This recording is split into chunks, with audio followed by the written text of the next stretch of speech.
Non, mais c'est impossible, ça. Non, mais c'est impossible. C'est impossible. Non, mais c'est impossible. Non, mais c'est impossible. Alors, bonjour, bienvenue, mesdames et messieurs, à ce premier segment. Non, mais c'est impossible. C'est notre segment d'improvisation ici au Vendredi culturel de l'équipe d'animation culturelle du CPO. Je suis accompagné ici de Monsieur Éric Saint-Jean et de Monsieur Fred Lalonde. Moi-même, je suis Miguel Martin. Je pense qu'on me connaît à ce point-ci, on se connaît tout le monde. Il y a juste Monsieur Fred qu'on ne connaît pas encore parce qu'il vient d'arriver, c'est le petit nouveau. Bonjour, Monsieur Fred. Monsieur Lalonde, qu'est-ce que tu préfères? Ben, je préfère Monsieur. Donc, ça sera Monsieur pour la durée de ce segment d'improvisation. Pour ce premier segment, on vous a préparé 3 jeux d'improvisation. On va se lancer des petits défis, on va s'amuser, on va rire. Ben, enfin, je l'espère. Puis je crois que c'est Monsieur Saint-Jean qui a la première activité d'improvisation qui va nous expliquer ça à l'instant. Fait que moi, j'ai fait un petit jeu super simple pour vous, juste pour lancer la balle un petit peu puis commencer le tout. Ce que j'ai fait, c'est j'ai créé des faux acronymes. Fait qu'une longue série de lettres qui ont aucun rapport un avec l'autre. Ça va être à vous de nous expliquer qu'est-ce que ça veut dire, cet acronyme-là. Puis vous allez en avoir un chaque et ensuite, ce qui va se passer, c'est vous allez agir comme agent pour cette entreprise que vous allez nous élaborer. Mais ces 2 agents-là, ils vont faire une rencontre puis on va improviser cette rencontre-là pour voir qu'est-ce que ça donne. J'ai hâte de voir. OK, Monsieur Miguel a hâte de voir. On va commencer avec Monsieur Miguel. Excellent. Donc, le premier est très simple, là. C'est très facile. Sérieusement, là, inquiétez-vous pas, là, c'est rien. Là. On va commencer avec le premier ici. Monsieur Miguel, toi, tu connais intimement cet organisme ici. Ça veut dire quoi, justement, l'acronyme? En fait, c'est l'association étudiante des Français régionaux. Donc, c'est les gens qui parlent français dans la région, mais le français de France. Hein? Donc, il y a les Franco-Ontariens, mais aussi les Français qui viennent de la France pour vivre un peu l'Ontario français. Donc, des fois, on a des petits problèmes ici avec les accents. Hein. Ça se mélange mal parfois, fait qu'on essaie de s'entraider. C'est ça qu'on fait à cet organisme-là. À l'organisme de l'Association étudiante des Français régionaux. Excellent, Monsieur Miguel, merci beaucoup. Et maintenant, toi, Monsieur, on va y aller avec cet acronyme ici. Évidemment, tu la connais bien. Juste pour nous, peut-être qu'on n'est pas familiarisé avec le concept. Est-ce que tu peux nous expliquer qu'est-ce que ça veut dire, ça, cet acronyme-là? Ça, c'est la compagnie contre les mitaines. Ah, c'est bon, ça. On est vraiment contre ça, nous autres. c'est vraiment des gros fans de gants. Ou juste... les gants ou rien. Des gants ou rien, mais certainement pas des mitaines. Non. C'est la compagnie contre les mitaines. Donc, ce qui se passe, ce qu'on va voir tout de suite, c'est on va faire la rencontre entre... le membre de l'Association étudiante des Français régionaux et la compagnie contre les mitaines. Pendant une petite minute, ils vont faire une rencontre. On veut voir qu'est-ce que ça donne. Les gars, c'est vous, je me retire.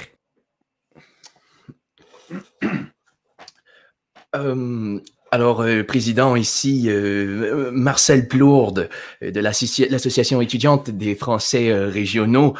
Bonjour, je fais affaire avec... Monsieur Sylvain, de la compagnie contre les mitaines. Justement, en fait, je vous approchais, là, j'ai peut-être mal saisi votre acronyme. En fait, je cherchais à imprimer des mitaines pour mon organisme, mais là, je crois qu'il y a confusion.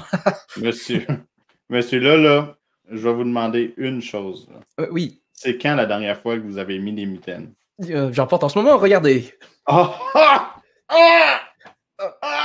Je suis désolé, laissez... Oh non, je suis vraiment désolé. Enlevez-moi ça tout de suite! Non, mais attendez, regardez, c'est des mitaines en laine. Ils sont faits en laine. Non. Ils sont super sympas. Non, ne pleurez pas, s'il vous plaît. Non. On est contre ça, nous autres. On est contre ça. Ça fait des années. Moi, mes grands-parents, on milite comme ça. Puis, Merci ça, c'est pas- beaucoup, les gars. J'avais aucune idée que la compagnie Compte Limited, c'était une entreprise familiale qui descendait de génération en génération. Puis je veux juste préciser aussi que compagnie, c'était pas dans le sens d'une compagnie, mais comme une compagnie, comme une gang de personnes. Là, comme la Ok. C'est bien. So, La compagnie créole ou la compagnie des Indes orientales. Exactement. tout ça. Et Là... là, clair maintenant. ça, oui, merci, parce que sinon, là, j'étais complètement perdu. Oh. Ça, c'était la ronde facile. Là, on va aller à la ronde difficile. On a commencé avec Monsieur Miguel. On va y aller encore avec Monsieur Miguel, il va nous expliquer qu'est-ce que ça veut dire. C'est quoi cet acronyme ici, monsieur? Monsieur Miguel, parce qu'évidemment, on le sait tout, toi, t'es expert là-dedans. Nous, à la maison, on le sait pas. Est-ce que tu pourrais juste nous expliquer rapidement, s'il vous plaît? Oui, c'est l'Association culturelle de la défense contre les francophones du Québec régional, troublée par la longueur des acronymes. Wow! Chapeau, Monsieur Miguel! Wow! Quelle prestation! Et s'il vous plaît, aide-moi à me rappeler de ce que t'as dit.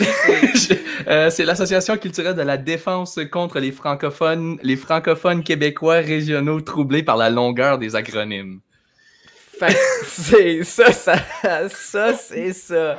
On va y revenir tantôt. On va aller maintenant avec l'acronyme un peu plus difficile pour Monsieur, a.k.a. Fred. Ici, ça, c'est ton acronyme, évidemment. Toi, tu sais ce que ça veut dire. Nous, à la maison, peut-être qu'il y en a qui savent pas ce que ça veut dire. Moi, je ne sais pas. Est-ce que ça te dérangerait de nous expliquer rapidement?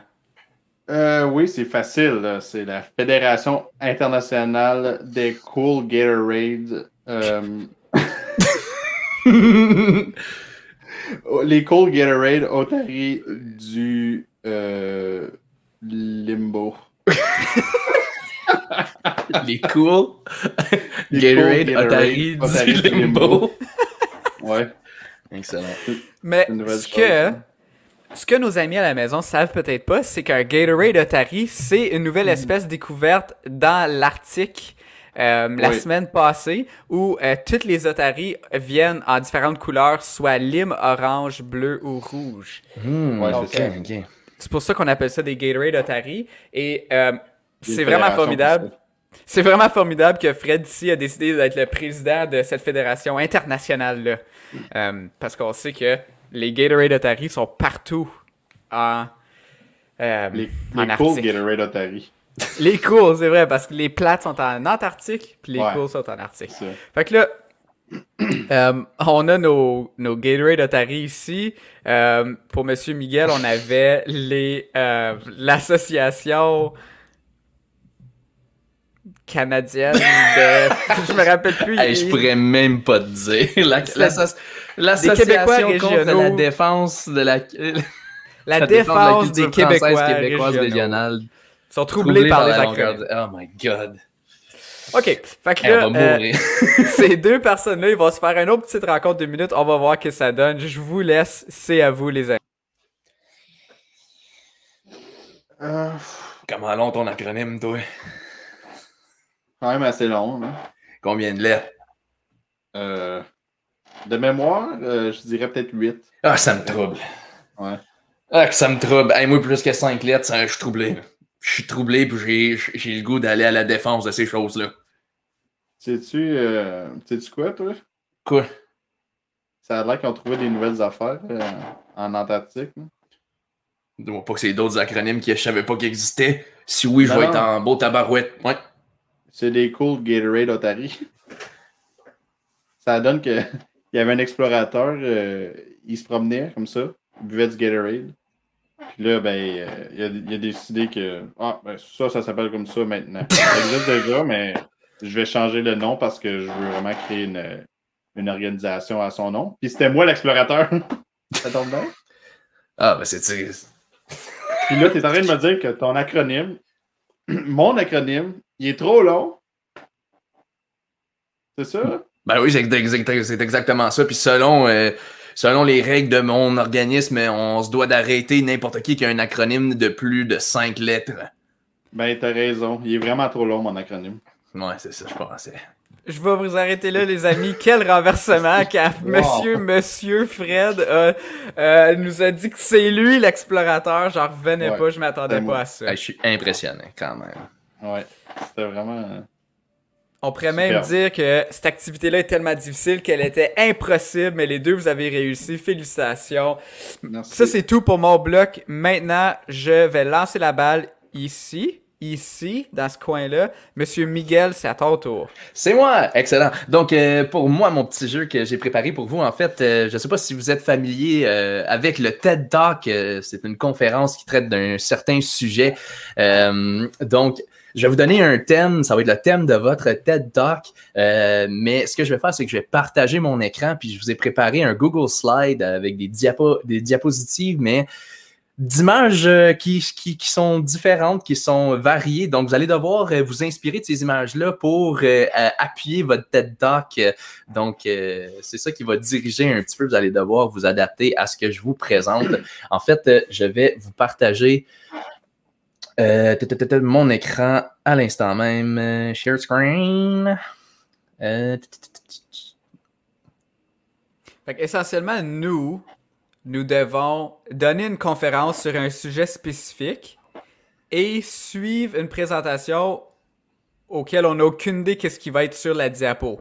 C'est exact. Laissez-moi juste, je veux juste m'assurer que vous ne voyez pas. Excellent. OK. Donc, c'est partagé. Est-ce qu'on voit mon écran? Yes! Oui. C'est parfait. Yes. Donc, le premier, ça va être, je vais dire, monsieur, ça va être le premier est passé. Puis, ton thème, c'est le rire. Donc, la santé et le rire, le lien qui est entre les deux. C'est bon. Donc, c'est parti. Vous avez 5 diapositives chaque. C'est parti! Salut tout le monde, bienvenue à ma conférence sur la santé et le rire. Premièrement, j'aimerais présenter Monsieur, et je voulais vous dire, moi dans ma vie, ça m'arrive souvent de rire. Puis je le fais parce que j'aime ça rester en santé. En fait, nous les êtres humains, on n'est pas les seules personnes qui aiment rire. Si vous pouvez voir à l'écran, c'est des reinettes qui aiment rire. Vous voyez, il y a un beau petit sourire en coin. Là, ils viennent de se dire une joke une à l'autre, là, puis là, ben, celle-là, elle rit en coin, mais pas trop, parce que c'était pas tellement drôle. Si vous voyez, depuis l'année 2, les gens, ça c'est la moyenne des gens qui rient environ de l'année 0 à 10. Mais vraiment, le rire, ça a vraiment débuté à l'année 1. À peu près 300 personnes qui riaient. Puis on voit vraiment une forte augmentation des rires à peu près à l'année 7,5. 800 personnes qui ont ri dans toute l'histoire de l'humanité. Incroyable. On peut aussi faire un saut dans le temps. Années 70, les années disco, on voyait souvent ce genre de lampes, des lava lamps. Moi, personnellement, c'est la chose qui me fait le plus rire au monde. Puis, si vous voulez rire encore plus, vous pouvez peut-être l'allumer dans votre chambre. Puis, moi, ça me fait rire. Oh boy, ça me fait rire à chaque fois. C'est tellement drôle. C'est comme la fois où est-ce que... Moi, j'ai un ami qui est pompier, puis ça, là, on peut pas rire de ça, là, les pompiers, là. C'est vraiment des gens incroyables, là. C'est des sauveurs de vie. Il y a pas personne mieux placé qu'eux pour dire que le rire, c'est la santé. Comme on peut voir le pompier ici, là, il est tellement crampé de rire qu'il en pleure. Merci beaucoup, monsieur. On a aussi un prochain invité qui s'en vient, qui va nous parler d'un autre thème complètement différent. Et celui-là, c'est par rapport au voyage. Le voyage. Chose qui ne se passe plus dernièrement, trop. Mais on en parle. Monsieur Saint-Jean. Oui, justement, en tant qu'expert dans le voyage, moi, je les ai tout vécu, les voyages. J'ai fait des voyages personnels. J'ai fait des voyages à l'international, j'ai fait des voyages dans le temps, j'ai fait des voyages à travers de tous les univers. Puis je vais vous expliquer comment j'ai pu faire ça aujourd'hui avec un seul petit truc. En fait, ce truc-là, c'est un truc de méditation. Parce que quand on s'embarque dans la méditation, là, c'est très simple. Hein? On pense à une chose et cette chose-là se développe, on dirait qu'elle fond. Fait que moi, je vais penser à un petit chaton, puis le plus que j'y pense, le chaton, il va s'élargir, s'élargir, s'élargir et boum! Je suis rendu n'importe où ce que je veux dans l'univers grâce à cette méditation-là. Là que vous connaissez mes trucs, laissez-moi vous expliquer à quel point le voyage, c'est plus que le derrière d'un avion, OK? Le voyage, c'est une expérience personnelle riche qu'on peut faire vivre à n'importe qui. Maman, papa, grand-papa, frère, sœur, tout le monde peut venir utiliser mes tactiques de méditation pour faire des voyages intergalactiques. Et qu'est-ce que ça veut dire intergalactique? Ben, décomposons le mot lui-même avec son étymologie. En gris ici, on peut voir, ça représente inter dans le mot intergalactique. Et inter, ça veut dire à travers. En orange, on peut voir gala, qui veut dire galaxie. Et en jaune, bleu et bleu, on peut voir la composition amalgamé du mot tic. Puis un tic, ça, c'est comme quelqu'un qui arrête pas de se gratter. Donc, essentiellement, on est dans une galaxie qui se gratte. Si il fallait que je vous donne le meilleur exemple de le voyageur intergalactique le plus célèbre, c'est mon mentor, Richard le Clown. Et Richard le Clown, lui, ce qui s'est passé, c'est il y avait juste trop de connaissances dans ce monde-là, puis il a écrit un livre, OK? Moi, j'ai trouvé ce livre-là, puis là, vous pouvez voir la couverture du livre, là, c'est vraiment lui, c'est sa face. Richard le Clown. Et lui, il m'a vraiment inspiré dans tout ce processus-là. Sans lui, là, je ne sais pas comment je m'aurais rendu ici devant vous à vous parler de ce phénomène. Excellent. Merci beaucoup. Merci d'avoir participé à ce TED Talk. J'espère que vous en avez appris à la maison en ce qui concerne le rire et ainsi que le voyage. Et je vais arrêter. Oui, merci de partager mon écran. Ben, quel challenge. Merci à toi, M. Miguel, d'avoir mis cette série d'images-là ensemble. Puis là, je pense qu'on finit avec mon ami, Monsieur Fred. Oui, monsieur, c'est moi. Moi, j'ai un petit jeu d'improvisation que je vous ai préparé, mes amis. On va faire comme à la radio. Donc, je vais animer une émission de radio et je vais prendre vos appels. Puis, ça va comme ça, assez simple. Vous allez à tour de rôle appeler 2 fois chaque pour avoir une discussion de ligne ouverte. Donc, quand vous êtes prêts, moi, je suis prêt. C'est parti. Alors, on vient d'entendre la nouvelle des rats de swamp, pas faite pour vivre en campagne. Il fait présentement 6 degrés dehors à Saint-Isidore des mieux. On vous rappelle que le tournoi de pétanque, ce sera ce dimanche. N'oubliez pas d'apporter vos boules et votre tapis et votre garnotte. Donc, ce qui nous amène à la portion ligne ouverte de cette semaine. On va prendre un premier appel. Oui, bonjour. Ben moi, je suis un peu inquiet. Régent Préjean de la rive sud du village. Moi, j'étais un petit peu inquiet parce que j'ai la question du logement pour les rats de swamp, là. Ça me cause un certain stress parce que là, ils veulent pas vivre en ville, mais ils veulent pas vivre en campagne. Où c'est qu'on les ship, les rats de swamp, là, à un moment donné, va bien falloir qu'ils habitent à quelque part parce que comment ils vont sortir d'autres albums, tu sais. Ouais, c'est ça. Ben, moi, j'avais vraiment pensé peut-être les faire vivre en banlieue. D'après moi, c'est le seul endroit qui leur reste à vivre d'ici là. Ah ben c'est vrai. On leur souhaite bonne chance. Ben oui. Ouais. Ben, c'est une excellente idée. Moi, je propose, je suggère Orléans. Orléans, c'est à 20 minutes de tout. Voulez-vous rendre à Ottawa, c'est à 20 minutes. Voulez-vous rendre en Floride, c'est à 20 minutes. En char, c'est à 20 minutes. À pied, c'est à 20 minutes. C'est à 20 minutes de tout, Orléans. C'est la meilleure banlieue. Oui, excellente suggestion. On va passer au prochain appel. Merci de votre appel. On vous écoute. Je sais pas par où commencer, là. Mon nom, Commencez par le c'est... commencement. Ok, mon nom, c'est Paul. Paul, mon dernier nom, c'est le temps de niaiser. Pis je suis vraiment pas bien. Je pense que ma blonde, elle va me laisser pour quelqu'un d'autre. Ah non, ça c'est vraiment triste, monsieur le temps de niaiser. Voulez-vous qu'on en parle plus? Voulez-vous que, je sais pas, je vous offre un soutien, une épaule? Fallait juste que je le dise à quelqu'un parce que je sais plus quoi faire, là. Ouais, ben, écoutez, si vous voulez, on peut s'en reparler après l'émission parce que là, j'ai vraiment une émission très chargée. On a des appels vraiment importants à prendre en Attends, ondes. là, elle m'appelle, faut que je te laisse aller. Ah, ok. Bon, on prend un autre appel, ça a l'air...